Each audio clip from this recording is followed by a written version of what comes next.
Around Dodge City and in the territory on West, there's just one way to handle the killers and the spoilers, and that's with a U.S. Marshal and the smell of Gunsmoke.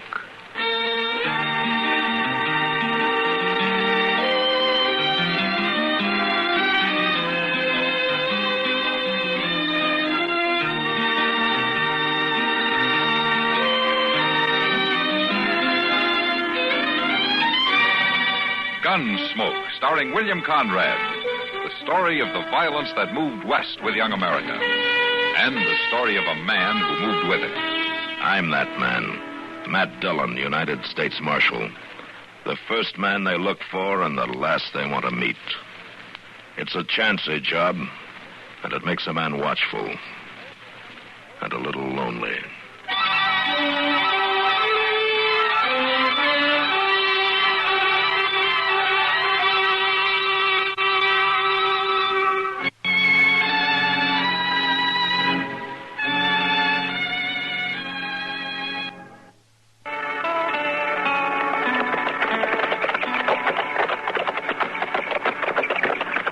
Still here, Mr. Dillon. That's his buggy. Yeah, he's here.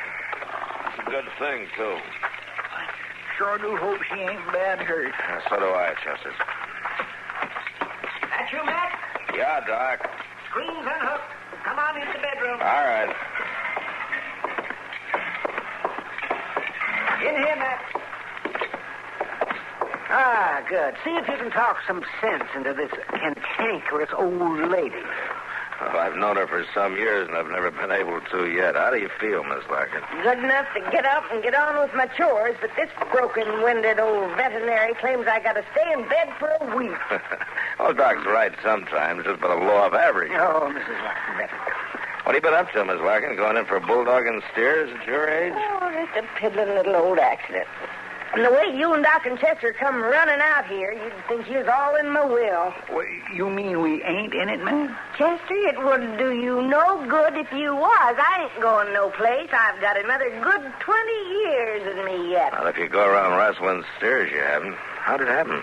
Oh, it was that confounded breeding bull I bought last fall. Why, he's meaner than an acre of snakes.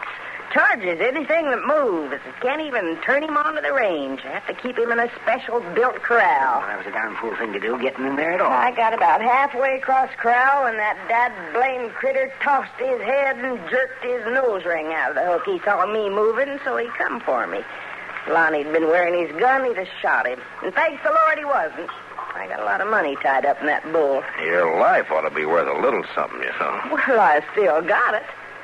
I made the fence before he hit me, and then he missed me with the horns. Just butted me some before I could reach the top rail and haul up out of the way. Well, I'll be as good as new this time tomorrow. Good as new. Good as new. Good as new. She said, anytime an old wagon wheel hits a rock, Mrs. Larkin, it always leaves at least some of the spokes loose. You speak for yourself, you old billy goat. You're just itching to make a profit off my infirmity. Well, then at least you admit that you're hurt, Miss Larkin. I'll live to bury this old weasel. Old? You're talking to a man in his prime, Mrs. Larkin. Prime.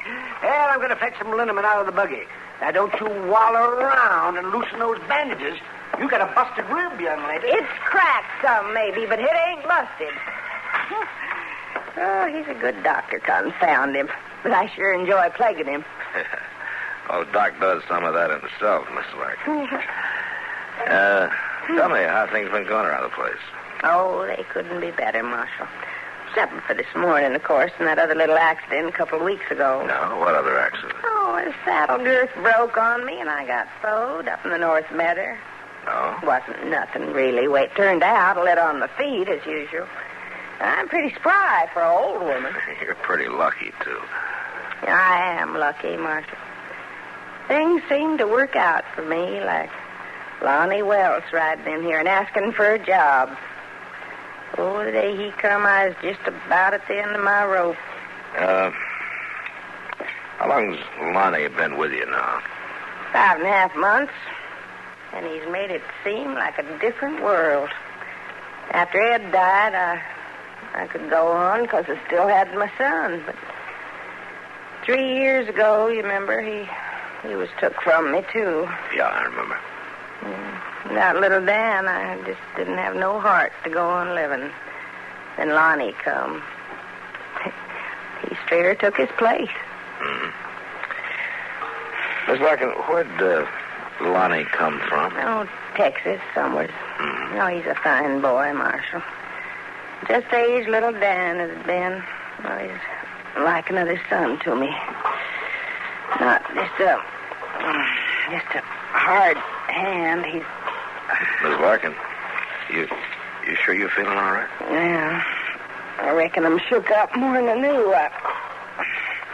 Marshal, there's hot water on the stove, a box of tea on the shelf. Oh, I'll fix you some. No, you just lie back there and take it easy. I'll give you a hand. I'm much obliged to you both. You still of the same mind, Mr. Dillon? Yeah. Well, young Lonnie Welch is a shifty-eyed cuss if there ever was one. It's worse than just being shifty-eyed, Chester.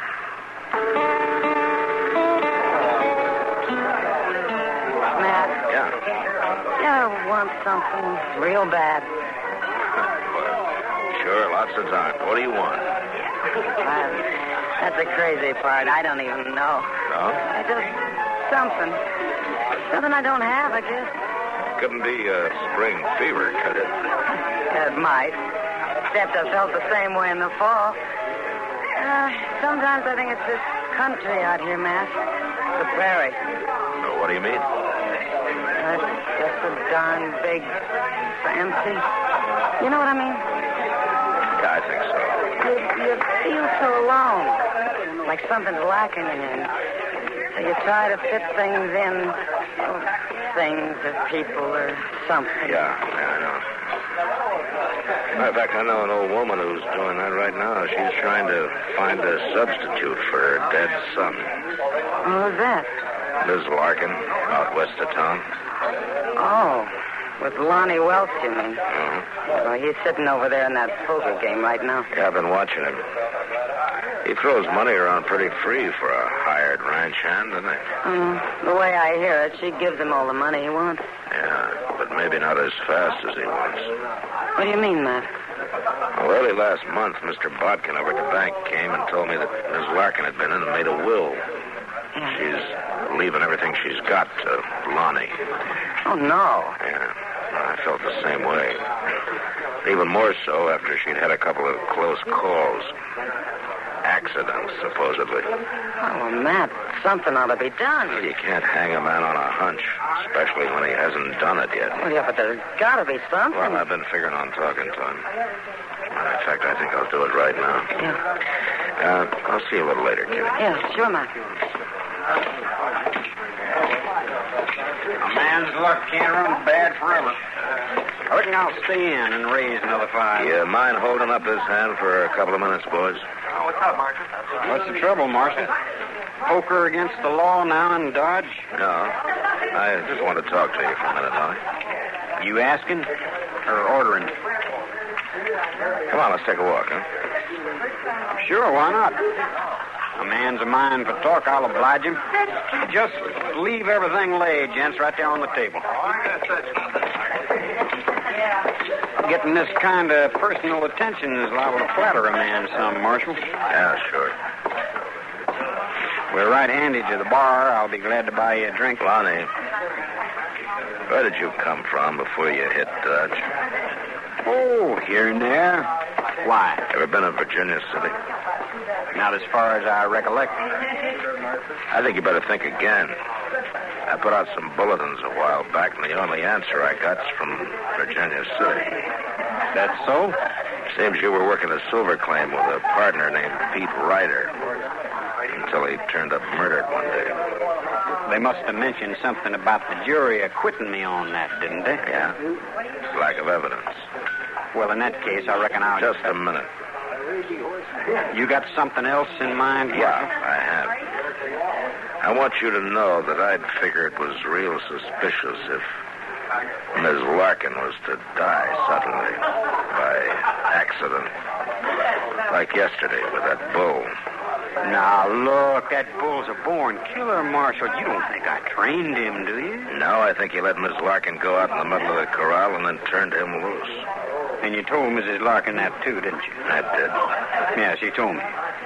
And she also told me she orders you off the place. She wouldn't listen to such things. Lonnie, if anything happens to her, I'll get you for it, so help me if it takes me the rest of my life.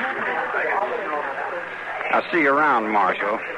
I got a pat hand in this game. You better have, mister. Because you're betting your life on it.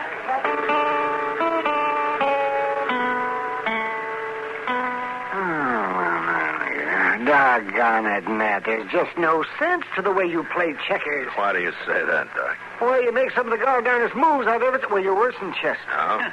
Only time you beat me is when I let you do it, Doc. Well, then you're mighty generous-natured. Oh, look what you done, Matt. Look what you done there. You left one of your men just sitting there, you see that? Waiting for me to take it. So, you see? Yeah, I see. Well, there. All right, take another one, Doc. Well, if you want to give me the game... well, your move, man. Okay, Doc. Wait, listen now. What? That's three of you men, Doc. That puts you down one. And the way I'm figuring, you're beat. You're a generous nature, too, ain't you, Doc? Oh, sure, that's how you do it. Yeah, you keep Chester talking like that so as to get my mind off the game. That's right, Doc. Yeah, you've a mighty sneaky way of playing, if you ask me, too. Evening, gentlemen. So, how are you, Miles? Hello, Miles. Am I breaking in on anything important? No, come on in. Come on. I can't stay. I just wanted some information, Matthew. No? I thought you might be able to help me. Information about what? Well, at Mrs. Larkin's place out west of town, what do you figure it's worth? Oh, it's kind of hard to say. It's a good ranch, all right. Aye, that's what I was thinking. And, well, if a man could buy it cheap... What do you mean, if a man could buy it cheap? Well, I heard it might be on the market before the end of the week. Who told you that? Well, a young fellow that worked for Mrs. Larkin. He let it slip this afternoon. Oh, he'd been drinking kind of heavy, I suppose. Otherwise, he wouldn't. Do you know where he is now? Aye, well, somebody was saying he couldn't even make it back out to the ranch. He took a room at the Dodge House for the night. Chester, come on. Yes, sir. You think that I ought to make an offer for the place, Matthew? No, I wouldn't bother, Miles. Not just yet, anyway.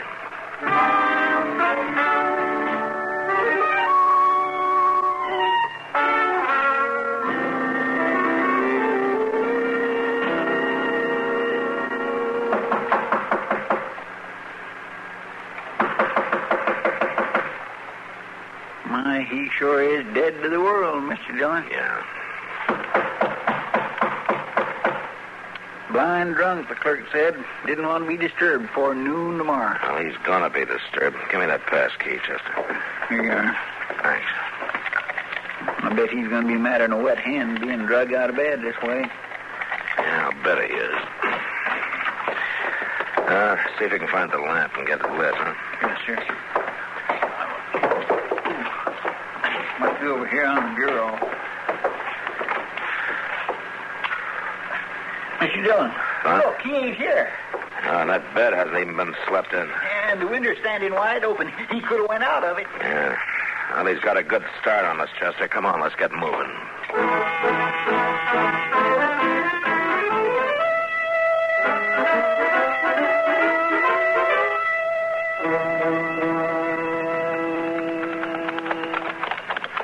Look yonder, Mr. Dillon. There's a fire at the corner of the house. Yeah, that's against the wall of the bedroom, Chester. Come on. Somebody's there. Either helping it or trying to put it out. Trying to put it out, Chester. That's Miss Larkin. Oh, well, then Lonnie ain't been here yet, huh? I wouldn't bet on that. There are a couple of buckets at the water trough there, Chester. Let's give her a hand. Yes, sir. That's you, Marshal? Be right with you, Miss Larkin.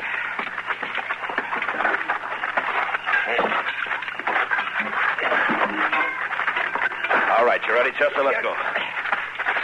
It don't look near as bad as I thought at first. Oh, she's about got it put out, I think. A little water here against the wall ought to do it. Right. All right, throw the other bucket in the same place, Chester. Yes, sir. Well, now. Looks like that just about does it. We'll touch and go there for a while. We better watch it for a few minutes. Those embers might flare up again. That didn't do too much harm, looks like. Just burned the outside wall some. Yeah, it was mostly just trash burning. All piled up again in the house that way. What's the matter, Chester? Mr. Dillon, you smell coal oil? Yeah, I do. Miss Larkin, did Lonnie start this? How'd you know? Well, he made a big show of spending the night in town. We went over to the Dodge house, and he wasn't in his room. I don't know what it was woke me. But I looked out the window, and there he was. He'd piled brush against the wall and was just setting fire to it. Aimed for me to die right in my bed. Marshal, I guess I owe you a apology. You was right. I was wrong. Well, Lonnie's a smooth talker, Miss Larkin. Anybody might have been taken in. But he won't get far. We'll find him before sunup. I don't reckon that'll be much of a chore, Marshal, finding him. Oh? He seen me at the window, and he picked up a heavy chunk of wood and come into the house. When Lonnie opened the bedroom door and come for me with that club, I shot him. He's laying in there dead. Land's sake. Well, you got nothing to worry about, Miss Larkin. Any jury in the world would call it self-defense. I ain't worrying, Marshal. Not about no jury. But it's going to be mighty lonesome around here again. Without Lonnie on the place. No, I ain't going to like that. Well, maybe not, but being dead might be pretty lonesome, too, Miss Larkin. You just can't tell.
Gunsmoke, produced and directed by Norman McDonald, stars William Conrad as Matt Dillon, U.S. Marshal.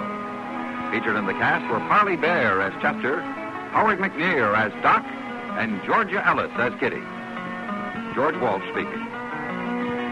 Join us again next week for another specially transcribed story on Gunsmoke.